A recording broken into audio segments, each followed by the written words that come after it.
Hello student, एक बार फिर से आप सभी का लक्ष्य कोचिंग के यूट्यूब चैनल पे आप सभी का स्वागत है।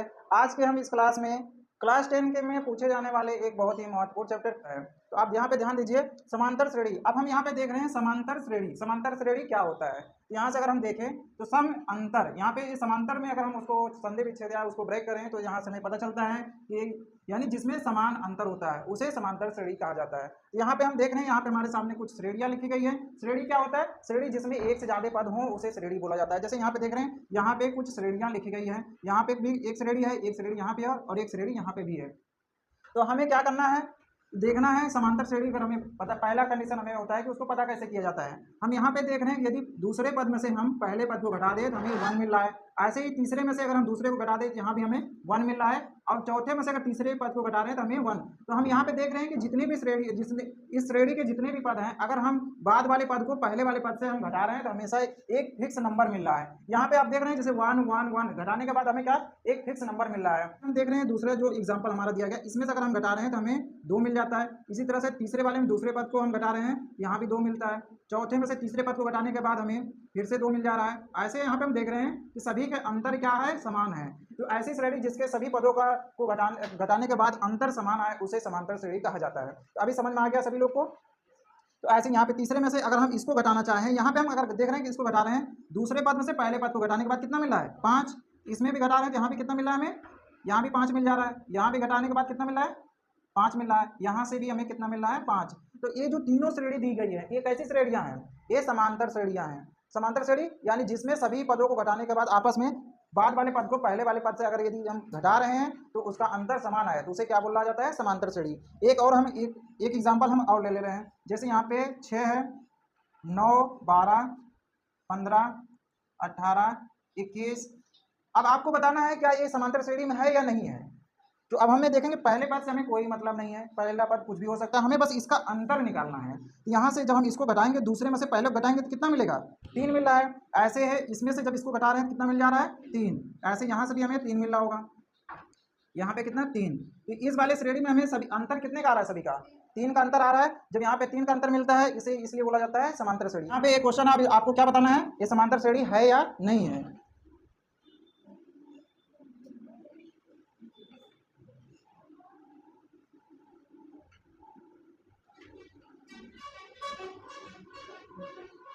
क्या ये समांतर श्रेणी में है? तो पहले क्या करेंगे, हमें इन सभी का अंतर निकालना है। यहाँ पे अंतर कितना मिल रहा है, 3। यहाँ पे अंतर 8 में से 5 घटाएंगे, यहाँ पे 3 मिलेगा। 10 में से 8 घटाते कितना मिलता है, 2।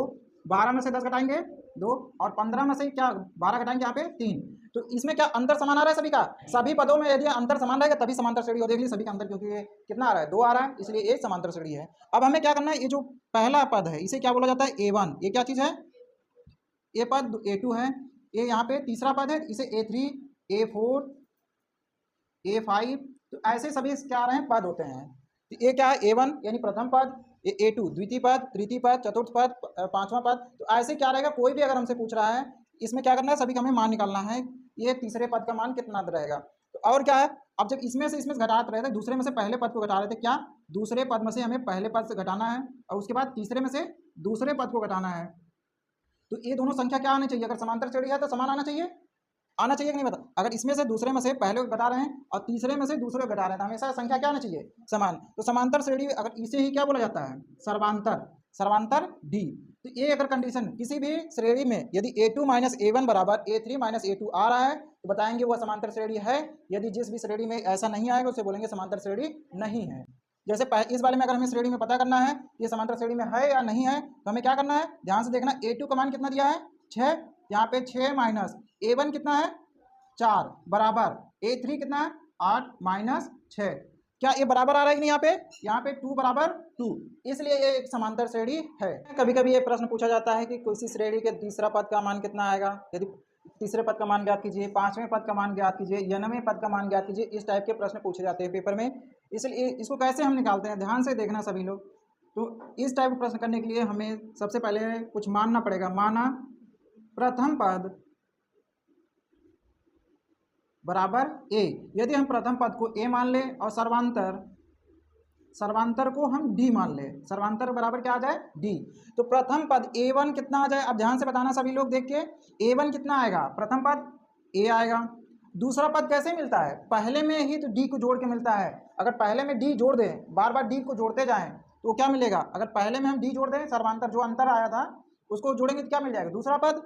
तो a2 क्या आ जाएगा, a2 कैसे आएगा, पहले पद जितना रहेगा उसी में किसको जोड़ना है, यहाँ पे जो डी नंबर रहता है, डी रहता है, उसी को ऐड कर देना है। इसी तरह से अगर हमें क्या निकालना है a3, तो क्या करना है, ये दूसरे पद में किस में जोड़ना है, इसमें पहले में नहीं दूसरे पद में जोड़ना है। क्या जोड़ना है, a2 प्लस डी, a2 में डी जोड़ेंगे तो a2 का मान हम लोग पहले से निकाल चुके हैं, यहाँ पे कितना है a प्लस डी, तो a2 की जगह हम a प्लस डी लिख देंगे और प्लस डी। यहाँ से जब हम इसको क्या करेंगे, बराबर करेंगे, क्या हो जाएगा a प्लस 2d, यहाँ पे हमें मिल जा रहा है a प्लस 2d। इसी तरह से हमें a4 यदि हम निकालना चाहें तो हमें क्या करना होगा, a3 प्लस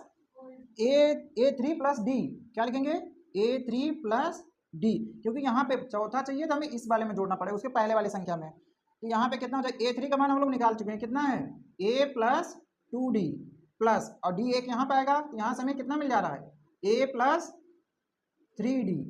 तो ऐसे ही एक चीज़ हम देख रहे हैं, ये जो संख्या है जो a1 है तो इसमें तो कोई जीरो, अगर इसमें हम ऐसे भी लिख सकते हैं नहीं 0d, क्योंकि जीरो से मल्टीप्लाई होगा सब जीरो हो गया। जो यहाँ पे नंबर आ रहा है, अब ध्यान से आप देखिए, यहाँ पे जो नंबर मिल रहा है हमें, हम देख रहे हैं यहाँ पे जो नंबर मिलता है उससे 1d कम रहेगा, यहाँ पे जो नंबर मिल रहा है उससे क्या रहेगा, 1d कम रहेगा। तो अगर हम यहाँ पे लिख दे an, तो हमें क्या करना होगा, जो d मिलेगा इसमें से n में से एक कम रहेगा, a तो ऐसे ही रहेगा a प्लस, यहाँ पे क्या कर देना है, जितना n है उसमें से एक माइनस करना है। जैसे यहाँ पे 4 था, 4 में से एक माइनस करेंगे तो यहाँ पे 3 आएगा। अब यहाँ पे क्या करेंगे, n में से एक कम करेंगे, यहाँ पे d आ जाएगा। तो यही हमारा जनरल फार्मूला है इसका, किसका, समांतर श्रेणी के किसी भी पद को निकालने का फार्मूला क्या होता है, an, और यहाँ पे क्या है, प्रथम पद प्लस यहाँ पे जो n का मान दिया रहेगा उसमें से एक कम कर देना है और उसके आगे d लगा देना है, d का गुणा कर देना है। यही क्या होता है समांतर श्रेणी का यनवा पद। इसका जनरल फार्मूला क्या होता है, समांतर श्रेणी जनरल फार्मूला क्या होता है, an equal to a plus n minus 1 into D. जो भी प्रश्न होगा इसी फार्मूले से हमें हल करना है। यहाँ पे ध्यान से देना, अगर हमें क्या पेपर में पूछ रहा है तो a5 निकालिए, तो क्या करना है हमें, a5, a हमेशा प्रथम पद लिखना है सभी को, और यहाँ पे प्लस लगाना है, और यहाँ पे जो नंबर है उसी में से 1 माइनस कर देना है। यहाँ पे कितना आ जाएगा 4, 5 माइनस 1 कितना आ गया 4, और यहाँ पे क्या लगा देना है d। a का मान हमें पता रहेगा क्योंकि शुरुआत में जो नंबर दिया रहेगा उसे a लिखेंगे, और d कहाँ से मिलेगा, इसको जो माइनस करके निकलता है वो क्या आएगा d। अब इसी को गुणा कर देंगे। अब इसी तरह से अगर हमें 8 निकालना है तो इसका मान कितना आएगा a प्लस 7d। इसी तरह से अगर हमें a15 निकालना है तो कितना आ जाएगा a प्लस 14d। a51 का मान बताओ सब लोग कितना आएगा, a51 का अगर निकालना है तो क्या करना है a प्लस 50d। तो इसी तरह से हमें किसी भी पद का हम मान निकाल सकते हैं। यदि हमें क्या करना रहे, 10वां पद निकालना है तो a प्लस 9d आएगा। 60वां पद निकालना है तो 60वां पद यहाँ पे क्या लिखेंगे, a60 इक्वल टू, यहाँ पे क्या लिखना है a प्लस 59d। हमेशा इसी फार्मूले में लगाना है। तो अभी यहाँ पे हम लोग सीख लिए हैं कि समांतर श्रेणी के पद कैसे निकाले जाते हैं। अब इस पे एक हम एग्जांपल कर, यदि किसी समांतर श्रेणी का प्रथम पद 2 है और सर्वांतर 5 है तो हमें क्या निकालना है, 10वां पद, 15वां पद, 91वां पद और क्या है 100वां पद। तो ऐसे हम, यदि हमें क्या लिखना है, यहाँ पे हम सबसे पहले लिखेंगे क्या, जो दिया रहेगा a, प्रथम पद कितना दिया है, प्रथम पद का मान हम देख रहे हैं कि यहाँ पे 2 दिया है, और सर्वांतर d का मान कितना दिया गया है, यहाँ पे 5 दिया गया है। हमें क्या क्या चाहिए होता है, प्रथम पद चाहिए और डी का मान चाहिए, ये दोनों मिल गया। अब हम कोई भी पद पूछे हम निकाल सकते हैं। जैसे हमें कौन सा पद निकालना था, 10वां पद, तो पहले हम a10 रखेंगे। a10 है तो इसको अभी हम सिखा दिए आप लोगों को कैसे लिखा जाता है, एक माइनस करके बस लिखना है। यहाँ पे क्या लिखेंगे a प्लस कितना d, 9d।